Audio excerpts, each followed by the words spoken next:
Are you a new listener of Dental Protection podcasts, and do you wonder what you've missed? Well, wonder no more, as we've selected some of our most popular previous episodes to rerun. And don't forget, all of our previous episodes can be accessed through our webpage or your regular podcast streaming platform.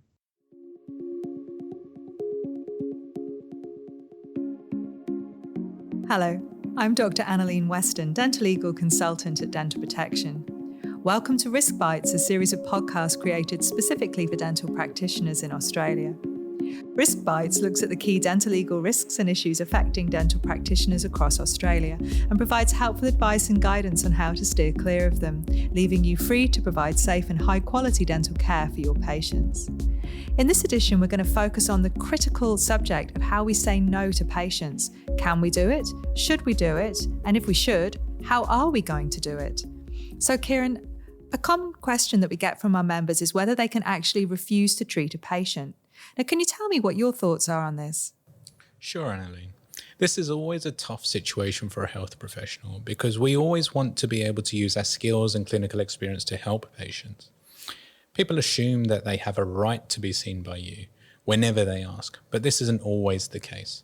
Many times, treating a patient isn't always the best thing for them, and sometimes it may not be the best thing for you. Each situation and patient needs to be judged on its merits and the particular circumstances that present themselves in front of you. Could you give me some examples then, Kiran, of when a healthcare professional may choose to refuse to provide treatment? Definitely. An obvious example would be if the treatment that a patient wants you to provide them is outside your scope of practice. The new guidelines for scope of practice, effective from 1st of July 2020, states that you must only perform dental treatments that you have been educated and trained in and that you are competent in. I think that this is pretty self-explanatory, but basically the Dental Board of Australia is telling each registrant that they may only provide treatment that comes within the scope of their practitioner division. That's hygienists, dentists, prosthetists, etc. They have sufficient training for, and very importantly, deem themselves to be competent in providing that treatment. For example, in clinic, I don't provide orthodontic treatment. And if a patient were to come in to see me and ask me to straighten their teeth, I would explain to them why I will not provide the treatment and then refer them on to one of my GDP colleagues or to a specialist who can then help the patient. Okay, so that's a pretty obvious example there, Kiran. So here's a tougher one. What if I don't like the patient or I've previously had issues with that patient? That definitely is a tougher one. I think it's human nature to avoid conflict, and if you've previously had issues with a patient, then naturally you'll be reluctant to provide them with further treatment. And this is where it can get a bit more complicated, and again, a situation that has to be assessed on its merits. For example, let's say you saw the patient about 2 years ago. They were unhappy with the filling that you provided at the time and had come back to see you a couple of times to rectify. Maybe you had to replace the fillings, or you gave the patient a refund as a gesture of goodwill, and you didn't hear from the patient again. If the patient books in to see you again for a regular checkup, this would show that in the patient's mind at least, they don't have an issue with you, and therefore you need to strongly consider whether you should refuse to see this patient. That's not to say that you always have to see a patient.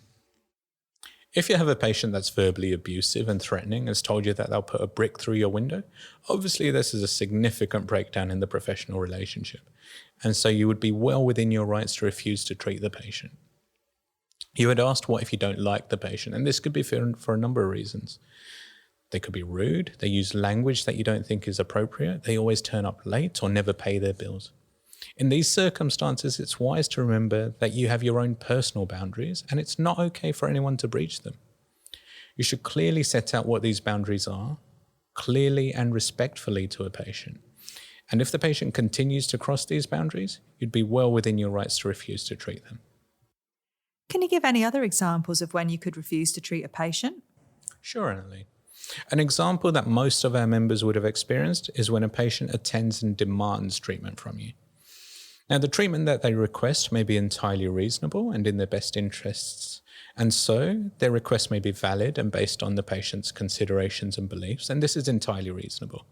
However, many times it is not in their best interests, and this could be a situation where you may consider refusing to provide the treatment.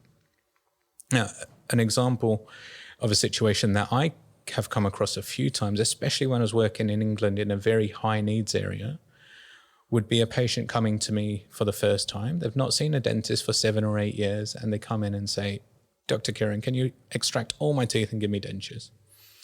I'd examine the patient, and while I'd agree that maybe 2 or 3 of those teeth couldn't be saved and needed extraction, the remaining teeth would be fine, and either a simple clean or small restorations were needed. I did not believe extracting all the teeth and providing dentures was in the best interest for the patient or the right thing for them, and would have to refuse to provide this treatment. This was always a difficult conversation to have with patients. So how would you go about having that difficult conversation with the patient, Kiran? As you know, Annalene, with most difficult situations, communication is the most important factor. Often it's not the decision to refuse treatment, but the way that it's conveyed to the patient that makes the difference. For me, for example, I would explain my findings to the patient and explain to them that aside from the very broken down teeth, the rest of their teeth could be saved. I'd further go on to explain that dentures, or any of the other options, are not the route to a lifetime of having no dental issues, and would explain the difficulties in wearing dentures, the need to try to get used to them, how they would affect their speech and taste, and that the dentures would need replacing over time. Many times the patients would listen and understand what I was explaining to them, and most of them would appreciate the advice, as they would not have considered the risks and negative aspects of the treatment that they were requesting.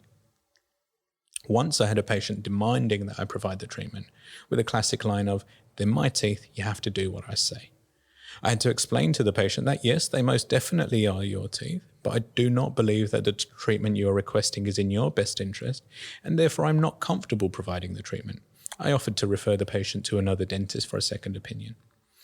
And if you ever find yourself in this sort of situation, I'd recommend that you offer your patients a referral for a second opinion. Offer to send the patient's records to a practitioner of their choice. Great, Kiran. So can you give any other tips on how to handle this difficult situation? Sure. If you're certain that you will not provide treatment that a patient's asking for, there are a few things to keep in mind during your discussion. Firstly, I think it's very important to be very clear in your refusal to treat. Say no. Being vague or letting the patient convince you or try to convince you otherwise is never going to be in your best interest. It will lead to more confusion for the patient. As explained before, simply saying no and walking out the room is never the best way to handle this situation. So it's important to explain why you're refusing to provide the treatment. Many patients will be more reasonable in face-to-face discussions with you, and this can also help build trust.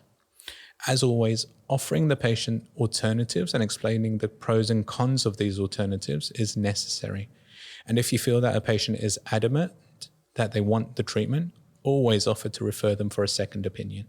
Do we have any guidance from any of the regulatory bodies on refusing to treat patients?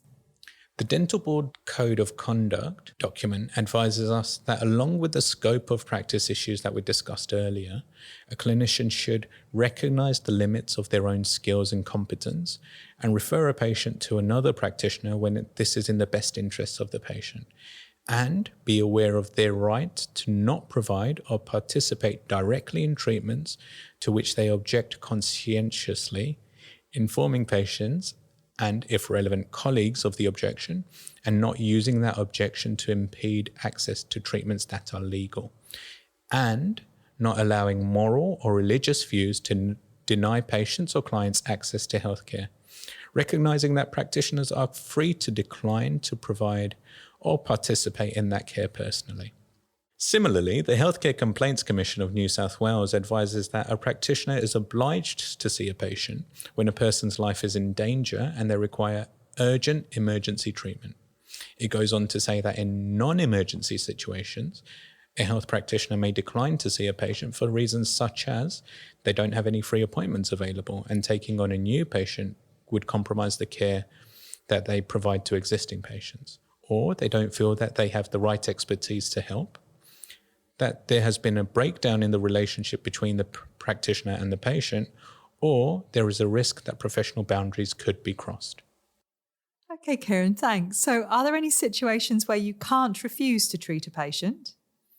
It's always important to remember that as a healthcare professional, you cannot discriminate and refuse to see a patient based on their race, religion, gender, sexual preferences, or physical or mental disabilities. The only exception to this is when it's not possible to see a patient.